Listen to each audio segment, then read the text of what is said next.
All welcome back to my channel Jyothi Jeevanam. అందరూ ఎలా ఉన్నారు? నేనైతే చాలా బాగున్నా. మీరందరూ కూడా బాగుండాలని మనస్ఫూర్తిగా కోరుకుంటున్నా. ఇవాళ ఇంట్లో పనులు చేసుకుంటూ కొన్ని టిప్స్ అయితే ఇద్దామనుకుంటున్నాను. సో, మార్నింగ్ లేసిన తర్వాత యాజ్ యూజువల్‌గా గార్డెన్ ఎట్లా ఉందో ఒక్కసారి వెరిఫై చేసేసుకుంటాను. మాక్సిమమ్ సమ్మర్‌లో 8 లోపు అన్ని వర్క్స్ కంప్లీట్ అయిపోయేలాగా చూసుకుంటాను. మార్నింగ్ టీ నుంచి బ్రేక్‌ఫాస్ట్, లంచ్ అన్నీ కూడా 8 లోపు ప్రిపరేషన్ అయిపోయేలాగా చూసుకుంటాను. సో దట్ ఏంటంటే మధ్యాహ్నం పూటల కొంచెం ఎడిటింగ్ వర్క్స్ కానీ, షూటింగ్ కానీ చేసుకోవచ్చు. మంది గార్డెన్ విత్ 2 పెట్స్ ఎట్లా మేనేజ్ చేస్తూ ఉంటారు అండ్ ప్రతి పార్ట్ నీట్‌గా ఉండేలాగా ఎట్లా చూసుకుంటారని చెప్పి అడుగుతున్నారు. ఈవెన్ ఇన్‌స్టాగ్రామ్‌లో కూడా నాకు కామెంట్ చేస్తున్నారండి. అయితే నేను ఏ పని చేసినా కూడా కన్సిస్టెంట్‌గా చేస్తాననమాట. ఇప్పుడు లెట్ అస్ సే గార్డెనింగ్ తీసుకోండి. గార్డెనింగ్ నేను daily minimum half an hour to 1 hour అయితే వర్క్ పెట్టుకుంటాను. సో దట్ ఏంటంటే ఎండుటాకులు, కలుపు అవన్నీ కూడా కనిపించకుండా ఉంటాయి. అండ్ రీపాటింగ్ అట్లాంటివి ఏంటంటే మంత్లీ వన్స్ కానీ 2 మంత్స్‌కి ఒకసారి అట్లాగా చేసుకుంటాననమాట. ఇట్లా కనుక చేసుకుంటే మనకి గార్డెన్ ఎప్పుడు నీట్‌గా ఉంటుంది అండ్ పీస్ ఆఫ్ మైండ్‌తో ఉంటాము. అండ్ లెఫ్ట్‌లో ఉన్న ఈ పాట్స్ అన్నీ కూడా నేను రైట్ సైడ్‌కి షిఫ్ట్ చేసేసాను. షిఫ్టింగ్‌లో కార్ వాష్ చేసే అతనును అండ్ మా హస్బెండ్ హెల్ప్ చేశారండి. సో, మొక్కలన్నీ కూడా రైట్ సైడ్‌కి షిఫ్ట్ చేసేసాను. ఎంట్రన్స్‌లో కొన్ని పెట్టేశాను అండ్ ఇక్కడ వాకింగ్ ట్రాక్‌లో కొన్నైతే పెట్టేశాను.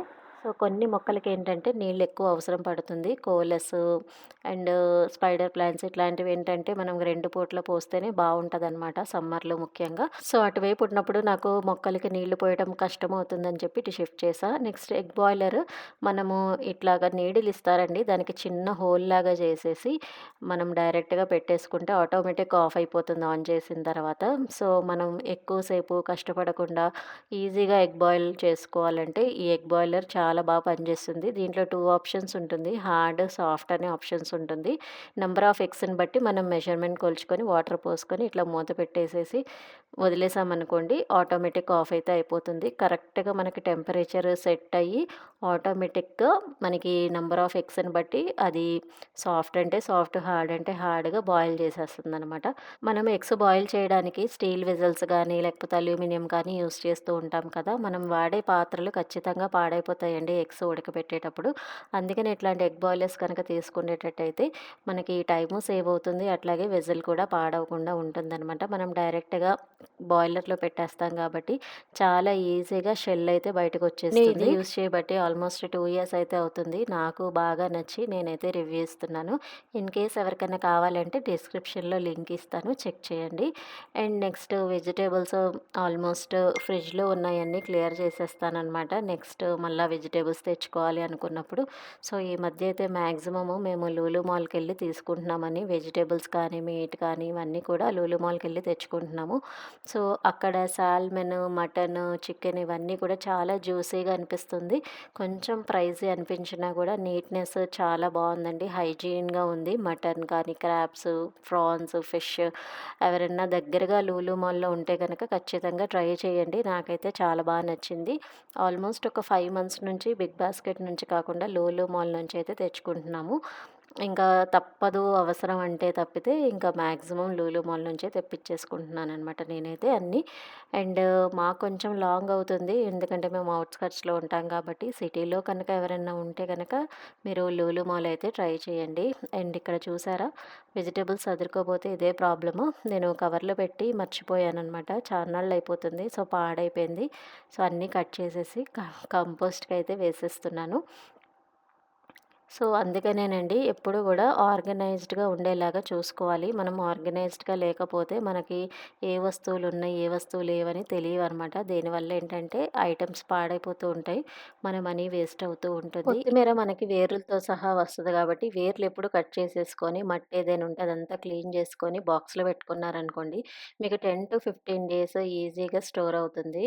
అండ్ చాలామంది ఏం చేస్తుంటారంటే వేర్లతో సహా పెట్టేస్తారు కాబట్టి మనకి కొత్తిమీర అనేది ఫ్రెష్‌గా ఉండదు.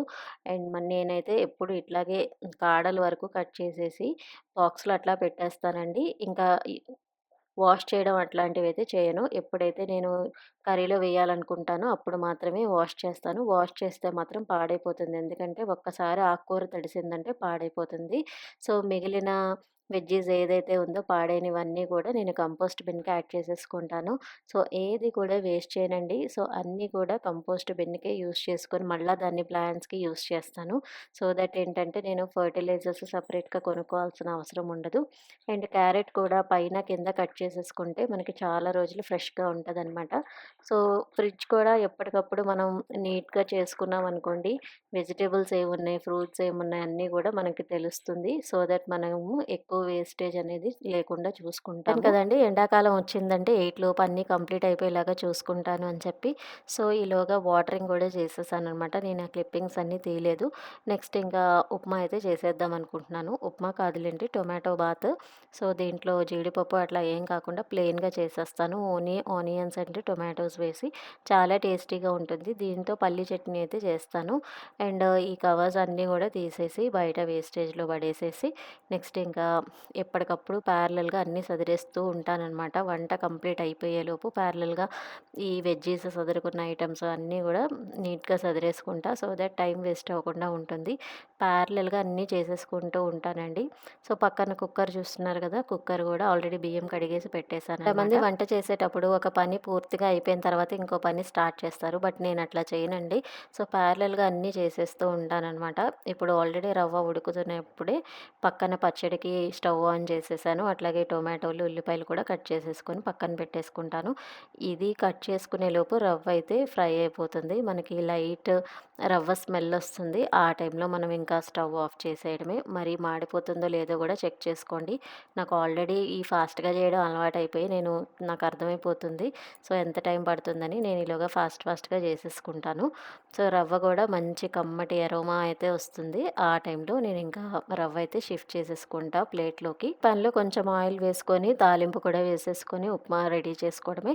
మీన్‌వైల్ పక్కన కొంచెము కళాయిలో ఆయిలు, పల్లీలు అట్లాగే పచ్చిమిర్చి కూడా వేసుకొని ఫ్రై చేసుకుంటూ ఉంటాను. సో ప్యారలల్‌గా అటు ఉప్మా పెట్టేసాను, ఇటు చట్నీ పెట్టేసానండి.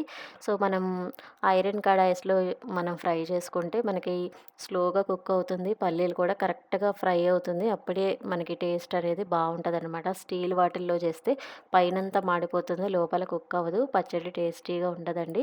సో నెక్స్ట్ ఇంకా కొంచెం తాలింపు అయితే వేసేసుకుంటున్నాను టొమాటో బాత్‌కి.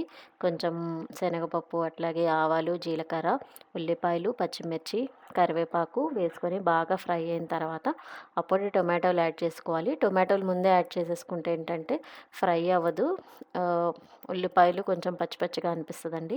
కొంచెం బాగా ఫ్రై అయిన తర్వాత అప్పుడు టొమాటోలు అయితే యాడ్ చేసుకోవాలి. ఈరోజు లంచ్‌లోకి వంకాయ పెరుగు పచ్చడి అట్లాగే దొండకాయ ఫ్రై అయితే చేద్దాం అనుకుంటున్నాను. వంకాయ పెరుగు పచ్చడికి మనము చిన్న వంకాయలైనా యూజ్ చేసుకోవచ్చు. లేదు అంటే మనం పచ్చి పులుసుకి యూజ్ చేస్తాం కదా! సో ఆ వంకాయ అయినా యూజ్ చేసుకోవచ్చు. నేనైతే పచ్చి పులుసుకి యూజ్ చేశాను. బట్ చాలా టేస్టీ అంటే టేస్టీగా ఉందండి వంకాయ పెరుగు పచ్చడి. చాలా ఈజీ అండ్ వంకాయ పెరుగు పచ్చడి విత్ దొండకాయ ఫ్రై కాంబినేషన్ చాలా బావుంటది. చాలా టేస్టీగా ఉంటది. ఎవరన్నా కనుక ఈ రుచి గనక చూడకపోతే మాత్రం ఈ కాంబినేషన్ ట్రై చేయండి. చాలా బావుంటది. అండ్ టొమాటో బాత్‌లో కొంచెము ఉప్పు అట్లనే పసుపు కూడా వేసి టొమాటోలు కూడా వేసి టొమాటోలు బాగా మెత్తగా అయిపోయిన తర్వాత అప్పుడు నీళ్లు వేస్తాను. ఒకటి మనం వంట చేసేటప్పుడు స్టవ్ వేడి మీద ఉండేటప్పుడు మనం క్లీన్ చేయకూడదండి. సో మొత్తం వంట అయిపోయిన తర్వాత అప్పుడు క్లీన్ చేసుకోండి. గ్యాస్ స్టవ్స్ అస్సలు క్లీన్ చేయకూడదండి. ఎందుకు అనంటే సడన్ టెంపరేచర్ చేంజెస్ వల్ల ఏమవుతుందంటే క్రాక్స్ గానీ, లేకపోతే గ్లాస్ సర్ఫేస్ అనేది వీక్ అయిపోతదనమాట. అండ్ కొంతమంది ఏం చేస్తారంటే క్లీనింగ్ ప్రొడక్ట్స్ కూడా వేసేసి ప్యారలల్‌గా వంట చేస్తున్నప్పుడే క్లీన్ చేసేస్తూ ఉంటారు. సో దానివల్ల బర్న్స్ కానీ, డ్యామేజెస్ కానీ, మరకలు అంటే గీతలు పడటం అట్లాంటివి కూడా ఉంటాయన్నమాట. సో ఇవన్నీ చూసుకొని మీరు నిదానంగా మొత్తం వంట అయిపోయిన తర్వాత అప్పుడు మాత్రమే గ్లాస్ టాప్స్ అనేవి క్లీన్ చేసుకోండి. టెంపరేచర్ కూల్ అయిన తర్వాత. సో అందుకని నేను వంట చేసేటప్పుడు ప్యారలల్‌గా నేను క్లీన్ చేయట్లా. ఓన్లీ ప్లాట్‌ఫార్మ్స్ క్లీన్ చేసుకుంటానండి. గ్లాస్ టాప్ సర్ఫేస్ మాత్రం అస్సలు క్లీన్ చేయను. ఈ మధ్య చాలామంది గ్లాస్ టాప్స్ సర్ఫేసెస్ పగులుతున్నాయని చెప్పి కంప్లెయింట్ చేస్తూ ఉంటారు. దానికి రీజన్ ఇది కూడా అండి. మనం వేడి మీద ఉండేటప్పుడే చల్లటి వస్తువులు ఏసేయడం గానీ, లేకపోతే వెంటనే తడి క్లాత్ పెట్టి క్లీన్ చేసేయడం గానీ చేయకూడదు.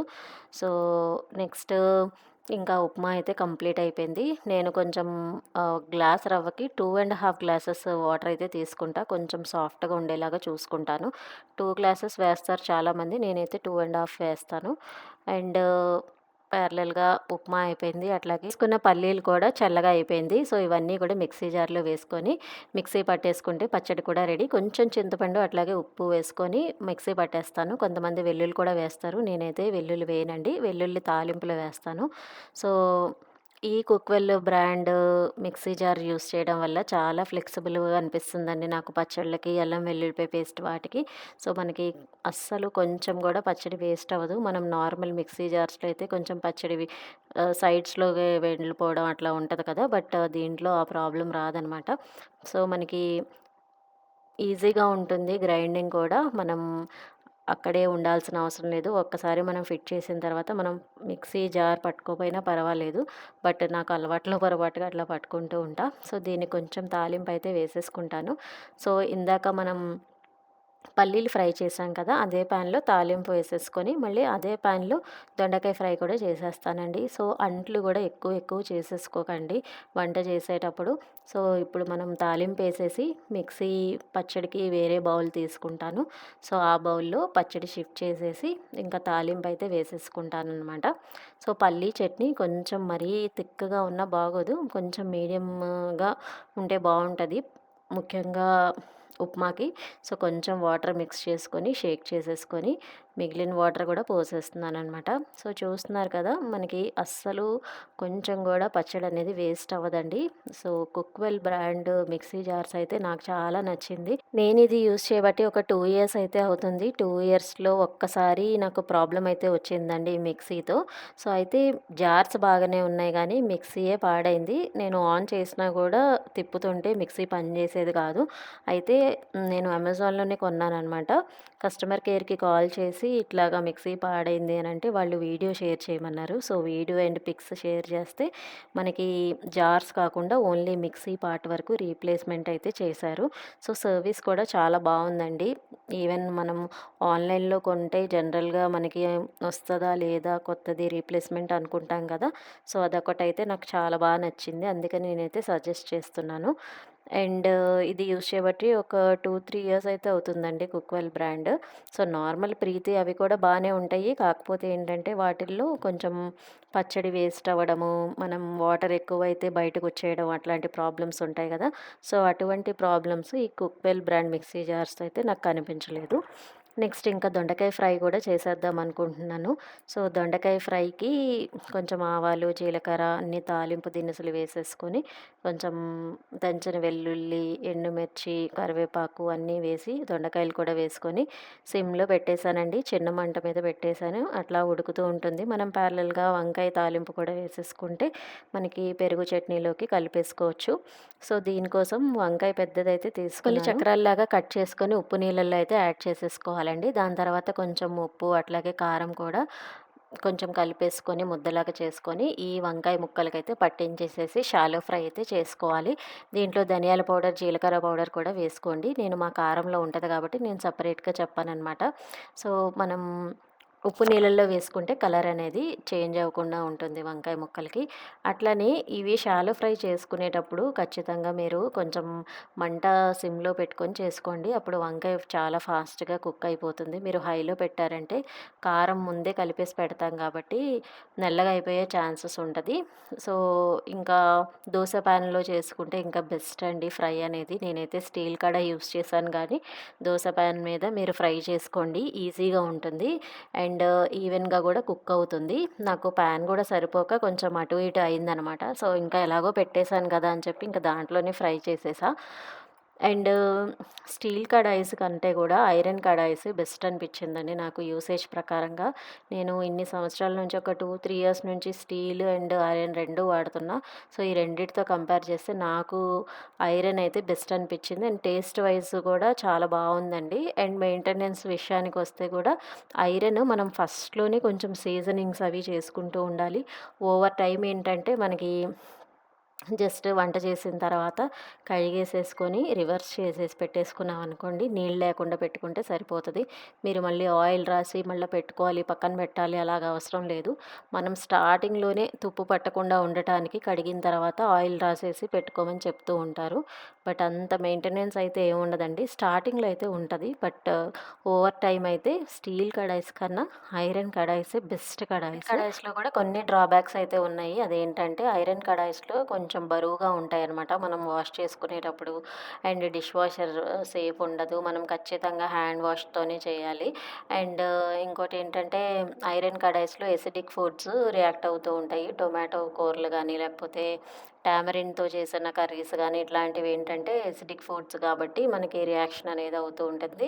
అందుకని అటువంటి కర్రీస్ చేసినప్పుడు ఈ ఐరన్ కడాయిస్ అనేవి అవాయిడ్ చేసేయాలి. అండ్ ఇంకోటి డీప్ ఫ్రై చేసిన తర్వాత ఆయిల్ కూడా ఎక్కువసేపు మనం ఉంచకూడదండి. ఆయిల్ కూడా కలర్ చేంజ్ అవుతుంది ఐరన్ కడాయిస్‌లో. అదొకటి చూసుకోవాలి. స్టీల్ కడాయి ఏంటంటే మనకి డైలీ కుకింగ్‌కి, టొమాటో గ్రేవీస్‌కి ఫాస్ట్‌గా కుక్ అయిపోవాలి అంటే అండ్ అట్లాగే లో మెయింటెనెన్స్ ఉండాలి అంటే మనకి స్టీల్ యూజ్ చేసుకోవడం బెటర్.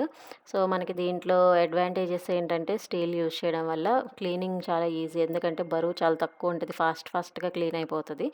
రస్ట్ ఉండదు. డ్యూరబిలిటీ కూడా ఎక్కువే ఉంటది. ముఖ్యంగా ఎసిడిక్ ఫుడ్స్‌కి బాగా పనిచేస్తదండి స్టీల్ కడాయిస్. అంటే టొమాటో కర్రీస్ కానీ, లేకపోతే చింతపండుతో చేసిన కూరలు గానీ, వాటికి స్టీల్ కడాయిస్ బెస్ట్ అనమాట. కొంచెం మెయింటెనెన్స్ అయినా కూడా నాకు ఐరనే ఎక్కువ నచ్చిందండి. బరువైనా కొంచెం క్లీనింగ్ చేసుకొని, డ్రై చేసుకోవాలి. ఇట్లాంటివి కొన్ని కొన్ని ఉన్నాయి కదా మెయింటెనెన్స్‌వి.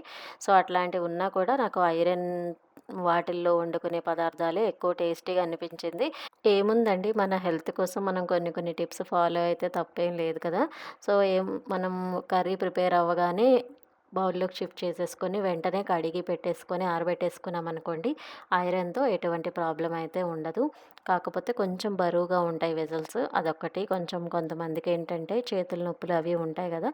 అట్లాంటి వాళ్ళేంటంటే లైట్ వెయిట్ ఐరన్ కడాయిస్ ఏమైనా ఉంటే అవి ప్రిఫర్ చేయండి.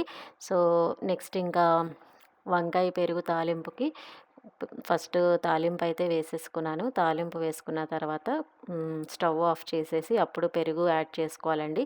కొంచెం పచ్చిమిర్చి ఎక్కువే పడుతుంది. ఎందుకంటే కారం మనం సెపరేట్‌గా ఎయ్యం కాబట్టి ఎండుమిర్చి, పచ్చిమిర్చి కొంచెం బానే వేస్తా.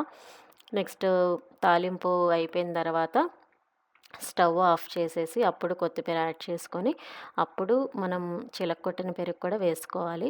యాక్చువల్‌గా వంకాయ పెరుగు పచ్చడే కాదండి, సొరకాయ పెరుగు పచ్చడి కూడా ఇదే ప్రాసెస్‌లో చేసుకుంటాము. కాకపోతే సొరకాయలు కొంచెం బాగా మగ్గిపోయిన తర్వాత తాలింపులో అప్పుడు మనం పెరుగు అయితే చిలక్కొట్టి వేస్తాము. దీంట్లో ఏంటంటే వంకాయలు సెపరేట్‌గా ఫ్రై చేసి వేస్తామనమాట. సో, నెక్స్ట్ టైమ్ చూపించినప్పుడు మీకు సొరకాయ పెరుగు పచ్చడి కూడా ఎట్లా చేయాలో చూపిస్తాను. ఈ 2 కాంబినేషన్స్‌తో దొండకాయ ఫ్రై అయితే చాలా బావుంటది. టేస్ట్ చేయండి. ఇట్లాగ ఎవరైనా టేస్ట్ చేయకపోతే. సో, ఫైనల్‌గా పెరుగు గూడా వేసేసుకున్న తర్వాత ఫ్రై చేసుకున్న వంకాయ ముక్కల్ని గూడా వేసేసుకొని ఒక 1 అవర్ అట్లా నానితే బావుంటదండి. మీరు తినే ముందు ఒక 1 అవర్ బిఫోర్ అట్లాగా మీరు కర్రీ ప్రిపేర్ చేసేసుకున్నారనుకోండి టేస్టీగా ఉంటదనమాట. ఫైనల్‌గా ఇంకా లాస్ట్‌లో కొత్తిమీర అయితే చల్లేసుకొని ఇంకా సర్వ్ చేసుకోవడమే. ఈలోగా దొండకాయ గూడా ఫ్రై అయిపోయిందండి. సో, మూత పెట్టి సిమ్‌లో అట్లా ఫ్రై చేస్తూ ఉండాలి.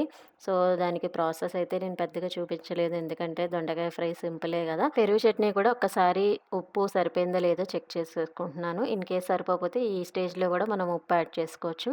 సో, ఫైనల్‌గా దొండకాయ ఫ్రై అట్లనే మనకి పెరుగు చట్నీ కూడా రెడీ అయిపోయింది. అట్లాగే ఉప్మా, పల్లీ చట్నీ రెడీ అయిపోయింది. సో, లంచ్‌కి అండ్ బ్రేక్‌ఫాస్ట్‌కి ఈరోజైతే ఇది మెనూ అండి. So, yeah! ఇదండి ఇవాల్టి వీడియో. హోప్ మీ అందరికీ నచ్చిందనుకుంటున్నాను. నచ్చితే please do like, share and subscribe. అట్లాగే కామెంట్ కూడా చేసేయండి. మరిన్ని ఇంట్రెస్టింగ్ వీడియోస్ కోసం జ్యోతి జీవనాన్ని ఫాలో అయిపోండి. Thanks for watching my channel. Bye. Have a nice